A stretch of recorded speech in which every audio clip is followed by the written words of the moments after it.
que ha estado en nuestra universidad, es egresada de la maestría en Antropología Social de nuestra universidad, integrante de Flaxo, y está ahí, estuvo en el juicio también, en el último juicio a las Marías. Alejandra, muy buenas tardes, ¿cómo estás? Alicia Rivas te saluda desde la radio de la universidad. Buenas tardes, Alicia, muchas gracias de nuevo por estar en contacto con ustedes y poder reflexionar sobre esto que nos está pasando en general, ¿no? Gracias por atendernos. Bueno, Alejandra, esto que decía, que fue lo primero que me llamó la atención, casi no se menciona a este Adolfo Navajas Artaza investigado por crímenes de lesa humanidad, en esta semblanza que se comparta a propósito de su muerte. Sí, la verdad que es increíble porque incluso, se falsean muchas verdades, ¿no? Uh-huh. Decir que él fue exgobernador de Corrientes, no marcar en qué contexto, en contexto, dictatorial, uh-huh. ¿no? En el caso de la intervención durante la dictadura de Onganía, de la provincia, en el caso posteriormente de su participación en el Ministerio de Desarrollo Social, la última dictadura militar. La verdad que dar por sentadas ciertas cosas, ciertas actividades de él, como si fueran en marcos democráticos, como si fueran en marcos elegidos, como si hubieran tenido, el apoyo de gran parte de la sociedad, realmente es realmente, un aspecto más de este negacionismo, me uh-huh, parece, ¿no? Uh-huh. Del que hablamos tanto y del que además estamos realmente en luchas diarias y permanentes para justamente dar cuenta y seguir poniendo sobre la mesa que, que hubo un genocidio, que hay responsables militares, pero que también hay responsables civiles, judiciales, eclesiales, ¿no? Realmente, es un rasgo más de muchas de las cuestiones uh-huh. que nosotros vemos cuando analizamos los procesos judiciales y decimos que hay demoras selectivas, ¿no? Que la justicia deja dormir años y años causas, impone nuevas demoras a partir de distintos recursos administrativos, recursos judiciales, ¿no? Como que está demorando, y en realidad lo que está garantizando es la impunidad biológica, uh-huh. ¿no? Que es lo que volvemos a decir, y lamentablemente no es el único caso, sino que vemos que se repite esta modalidad, con lo uh-huh. cual estamos hablando de un sistema que está haciendo esto de manera adrede y que nos está impidiendo la verdad, la justicia, está cometiendo un nuevo acto de injusticia con las víctimas, con las familias. Además, Alejandra, pensaba, viendo también desde nuestra realidad hoy, queda claro el Poder Judicial qué intereses defiende, ¿no? Y qué intereses protege, porque mientras avanzan los procesos de criminalización y de judicialización de sectores vulnerables, claramente hay un sector al que no lo toca o le garantiza la impunidad de esta manera. Uh-huh, totalmente, y eso, si nosotros revisamos muchos de los procesos judiciales contra poderosos, en este caso empresarios, concretamente, vemos que está la misma situación. Es en realidad casi una noticia extraordinaria cuando uno se entera de que un empresario realmente va a ser indagado uh-huh. o va a empezar a atravesar un juicio oral, ni siquiera estamos hablando de condenas, no, sino de que llegue al proceso de la indagatoria. Ya eso es como un logro y lo festejamos muchas veces desde los organismos de derechos humanos, desde los distintos espacios que ocupamos, porque realmente lo vivimos como logros porque llegan a ser indagados, porque llegan a enfrentar los primeros pasos en el proceso de justicia, muchas veces con más de 80 años, cuando hay indicios, hay pruebas, hay testimonios, hay denuncias, hay procesos judiciales abiertos casi desde el inicio de la democracia, uh-huh. es decir, hace 40 años, ¿no? Con lo cual... Pensaba, Alejandra, también en lo importante del trabajo que se viene realizando en el caso también de quienes han sistematizado las investigaciones, las informaciones y las pruebas, ¿no? Para decir, no estamos denunciando o enunciando un hecho sin pruebas cuando hablamos de la responsabilidad empresarial. Y ahí el caso, la investigación que ustedes vienen realizando, el equipo que que viene trabajando realmente es muy valioso, y me parece que en estos contextos donde el negacionismo, la impunidad está tan floreciente, es cada vez más necesario poder acceder a esto. Contanos un poco el caso Las Marías, cómo ustedes lo reconstruyeron y qué es lo que se cuenta en este texto que fue representado hace poco, que es la responsabilidad empresarial en casos de violaciones de derechos humanos. Sí, un poco, bueno, hay en el caso de Las Marías, por supuesto que tiene particularidades con respecto a los otros casos investigados, ¿no? Porque, bueno, tiene ciertas características que muchas veces vemos compartidas con otros casos, como por ejemplo de los ingenios azucareros, ¿no? Pero digo, no necesariamente porque sean, cada caso tiene sus particularidades y cada proceso histórico, ¿no? Pero sin embargo hay cuestiones, ¿no? De lo rural, de las actividades de estas empresas que se asientan en territorios y que empiezan a tener un dominio territorial que va mucho más allá de lo meramente económico o de la mera actividad económica que realizan, sino que empiezan a intervenir en otros ámbitos de la vida social, que esto implica, esta cuestión, ¿no? Que nosotros vemos tan contradictoria muchas veces cuando se lo señala a estos empresarios como los padres fundadores de una ciudad o aquellas personas que han sido benefactores, que han traído el desarrollo local. Esto es muy común de ver. ¿Por qué? Porque justamente, hay una característica que está de la mano, que es que esta presencia territorial tan fuerte, esta cuestión de club, escuela, hospital, gendarmería, las distintas actividades económicas giran alrededor de estos grandes poderes. Bueno, lo que tiene es que justamente lo que se está pretendiendo ahí es un control sobre la sociedad, una instalación de una disciplina, determinar qué es lo que está bien, lo que está mal, lo que se puede hacer, lo que no, y en se puede hacer o no se puede hacer, justamente, por ejemplo, la sindicalización de las personas, el hecho de que los trabajadores se nucleen en sindicatos, se empiecen a pedir por sus derechos, a que se les reconozcan condiciones mínimas de trabajo, salubridad, salariales, etcétera, fue visto como algo que no debía ocurrir en la región, ¿no? Entonces, en el caso de Las Marías específicamente, lo que se ve es un proceso de organización, de sindicalización creciente, que había empezado justamente en la década del 70, y que, fue completamente reprimido, ni bien se tuvo la oportunidad, comenzaron a ser reprimidos y empezaron a ser coartadas los derechos laborales de los trabajadores. ¿De qué manera? Justamente a partir del secuestro, la desaparición, los distintos circuitos por los que pasaron los expresos políticos, muchos que se tuvieron que exiliar.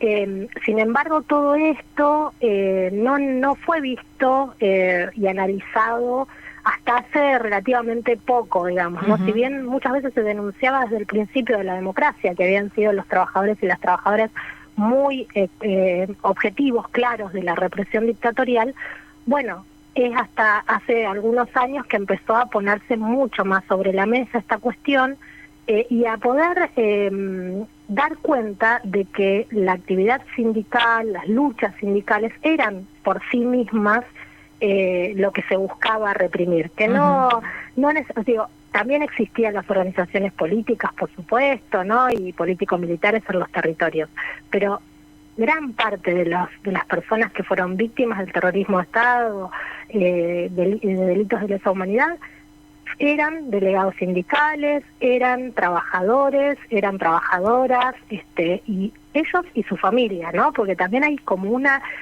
cuestión de represión hacia el entramado comunitario donde ellos actuaban, donde ellos tenían sus solidaridades, su vida cotidiana. Entonces, el temor ya, y la cuestión represiva y disciplinadora no solamente fue con los trabajadores, sino que también con sus hijos, con sus esposas, Alejandra, pensaba también en esto, recordando un poco lo que se escuchaba de los testimonios durante ese último juicio del 2018, donde ya ahí claramente asomaba la impunidad, ¿no? Con la absolución de Torres Queirel, que lo que se estaba era, con la represión de estas organizaciones sindicales, lo que se estaba era garantizando una forma de explotación laboral ahí, ¿no? De la que la empresa se benefició terriblemente. totalmente, porque además ahí tenés toda la cuestión de las distintas, los distintos trabajos y tareas que se realizaban, y cómo había sectores mucho más explotados y muchos más invisibilizados, digamos, dentro de esas explotaciones, ¿no? Todo lo que era el trabajo rural propiamente dicho, en los obrajes, en los campos, ¿no? Entonces hay un gran sector de trabajadores que fueron invisibilizados en sus derechos, en sus actividades, en sus condiciones, ¿no? Y lo que vos planteás del juicio, acá hay algo que es interesante de remarcar, que es que no tenemos que considerar que este juicio, fue un juicio extraordinario en muchos motivos. Todo el nivel de militarización, he participado en distintos procesos judiciales, pero el nivel de control, disciplinamiento, militarización que vi alrededor del juicio de las Marías en el 2018 no lo vi nunca, no lo vi antes ni lo volví a ver después. Más allá de que hay formas de disciplinar, territorialmente lo que sucedió en Virasoro realmente es como para remarcar, sobresalir, digamos, denunciar nuevamente cada vez que se pueda, porque nosotros ahí teníamos un contexto, un escenario donde se tenía que desarrollar un acto reparatorio hacia las víctimas y las familias, y fue exactamente lo contrario, no solamente por los resultados del juicio, sino por todo el proceso, lo que dejó el proceso. Afortunadamente ahí se inició el juicio con una marcha, con una movilización, con las pancartas en la calle, con los compañeros y las compañeras gritando las demandas de justicia. Pero ahí decía, todo lo que se vivió a partir de eso es terrible realmente. Alejandra, marcaba yo hoy en la apertura que esa marcha de la que vos hablas, una de las cuestiones llamativas es que mayoritariamente éramos de fuera de Virasoro. Claro. Eso también fue muy impresionante, porque estaban los familiares, los sobrevivientes, y después la comunidad estaba mirando de afuera.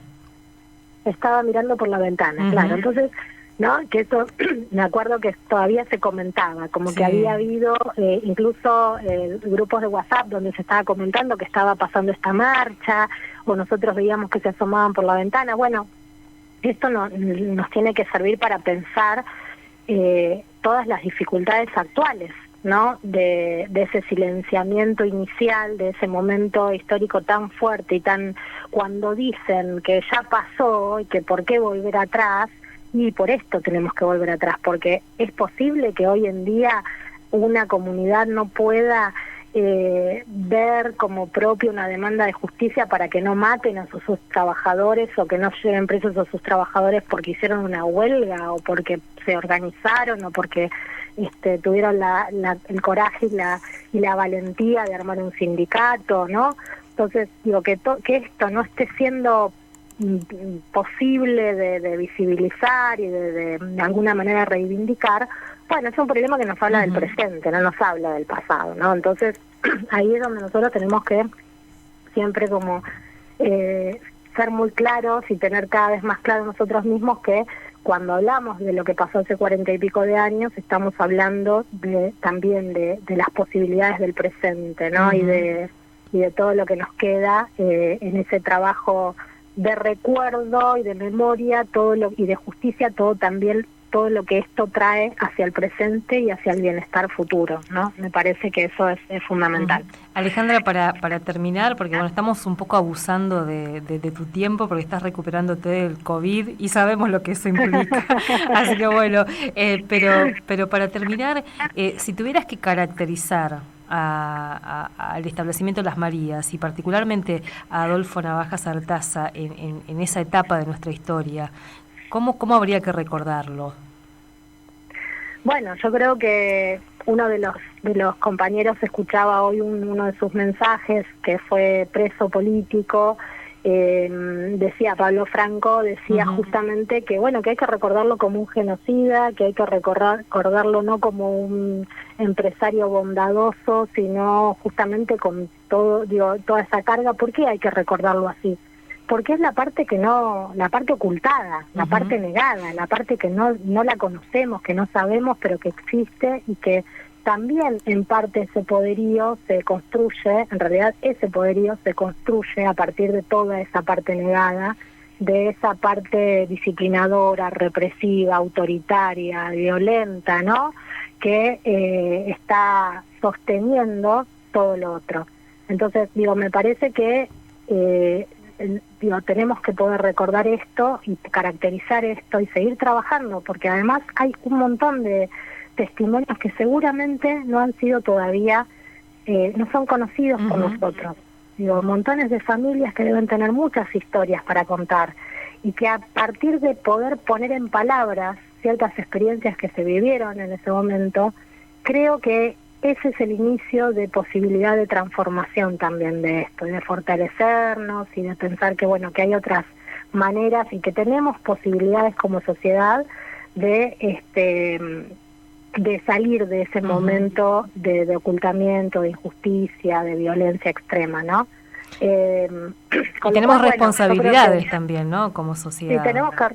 Sí, tenemos responsabilidades. Creo que ahí hay una cuestión, ¿no? Que es, frente a un proceso tan represivo como fue el terrorismo de Estado, es muy difícil responsabilizar al vecino o a la vecina que tuvo miedo, que se quedó en su casa. Yo en eso como que soy bastante categórica también. No, pero yo decía ahora nuestra responsabilidad como sociedad para seguir escuchando, para seguir visibilizando, para también poder disputar este contexto de negacionismo, insisto con esto que vos decías, y de impunidad, digamos, ¿no? Como que todo el tiempo te están diciendo, ya pasó esto que decías vos, ya pasó, ya fue, porque hay que mirar el pasado, hay que mirar hacia adelante. Sí, tal cual. Que eso además lo venimos escuchando hace rato, ¿no? Sí, totalmente. Yo creo que acá tenemos como un desafío, Alicia, también me parece, ¿no? Que es, justamente estamos en un momento muy difícil. ¿Por qué? Porque se están muriendo todos los que tendrían que estar presos, se están muriendo libres, se están muriendo en sus casas, se están muriendo impunes. Entonces tenemos como una crisis en ese sentido y hay un desafío, ¿no? Que es pensar el después. Porque realmente este proceso de justicia, tarde o temprano, nosotros podemos reinventarnos y pedir, por ejemplo, juicios por la verdad, podemos pedir un montón de otras cosas, pero la verdad es que los imputados que nosotros queremos que estén presos están muriendo. Y hay algo que se termina ahí, pero también en ese terminar, me parece que ahí el desafío que tenemos es, ¿cómo hacemos para llegar a estas generaciones también, de jóvenes que necesitan esta historia para fortalecerse y para construir un presente diferente, ¿no? Esto que vos decís, y un poco para...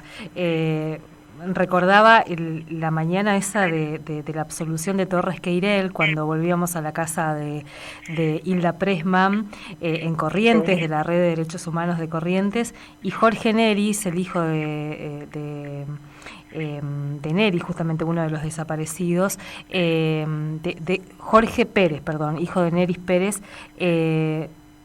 preguntaba esto y planteaba esto que vos decís, y ahora que ellos van a seguir dando este tipo de resoluciones, este tipo de impunidad, ¿qué hacemos para seguir reinventando y reinventándonos para seguir exigiendo justicia? Y ahí me parece que está bueno, porque estos son también los límites de este Poder Judicial que tenemos. Sí, tal cual. Ahí nos encontramos con esta pared, que es el Poder Judicial, y que creo que tenemos que dar una lucha en sí misma, más allá de nuestras causas concretas y particulares, en las que cada uno y cada una estemos, por la cuestión del Poder Judicial. Sí. Es imposible pensar, que ciertas cosas van a estar mejor si seguimos manteniendo este Poder Judicial, que además es un poder de clase, es un poder patriarcal, es un poder, en múltiples aspectos, realmente, más allá de que pueda haber, por supuesto, algunos jueces y algunos fiscales y algunos, obviamente, que eso siempre vamos a encontrar, por suerte, gente que actúa bien y que actúa queriendo hacer justicia, pero hay una gran cantidad que no, que responde a otros intereses. Entonces, la pelea por qué pasa con este Poder Judicial y que no podemos seguir manteniendo un Poder Judicial que realmente es lo que es, atrasa las causas, se vende, hace injusticia, persigue a los que no tiene que perseguir, a los que tiene que perseguir no los persigue. cierra los ojos, no sé, digo, realmente es muy difícil y creo que ahí tenemos una batalla para dar y una discusión que se está dando, pero que es muy difícil darla, porque es un poder también, ¿no? Totalmente. Entonces, bueno. Alejandra, muchísimas gracias y que te mejores pronto. Bueno, muchas gracias a ustedes y bueno, un abrazo grande y fuerza a pesar de que cada noticia de un genocida que se va sin decir dónde están y sin haber pasado por la justicia es una tristeza, ¿no? Por un lado decimos, bueno, hay una persona mala menos en nuestro país, pero sí. hay menos maldad, pero no hay menos maldad porque no se hizo justicia, entonces en la medida en que no se haga justicia es muy difícil, pero bueno, sigamos adelante. Muchas gracias, Alejandra. Un abrazo. Un abrazo, hasta pronto. Hasta luego. Hablábamos con Alejandra Esponda, que es docente investigadora de las distintas universidades y en este caso parte del equipo de Flaxop. También es parte de la Secretaría de Derechos Humanos de la Nación. Lo último que estaba trabajando Alejandra con un equipo muy interesante también es un curso virtual que ofrece la Secretaría de Derechos Humanos de la Nación sobre justamente este tema, la responsabilidad civil y en este caso la responsabilidad empresarial en delitos de lesa humanidad, y el curso era sobre la metodología con la que se viene trabajando para sistematizar las denuncias, las pruebas, para poder caracterizar un poco cómo fue la participación empresarial en este proceso, desde la planificación del golpe cívico-militar hasta la participación en los operativos represivos y después esto de cómo se beneficiaron económicamente y después cómo siguieron operando para garantizar la impunidad, porque si no, como decía, nos explica cómo es que 40 años después sigan teniendo este nivel de impunidad y este nivel de blindaje también, porque, insisto, miren los diarios de hoy nuestros, no hace falta ir muy lejos. Ahí lo que se murió para los medios nuestros es un empresario exitoso, emprendedor, se murió Don Toco, como le decían, y todo ese costado que fue muy difícil, sobre todo para los familiares y para los sobrevivientes, visibilizar, está absolutamente invisibilizado en esta jornada. 16:54 minutos.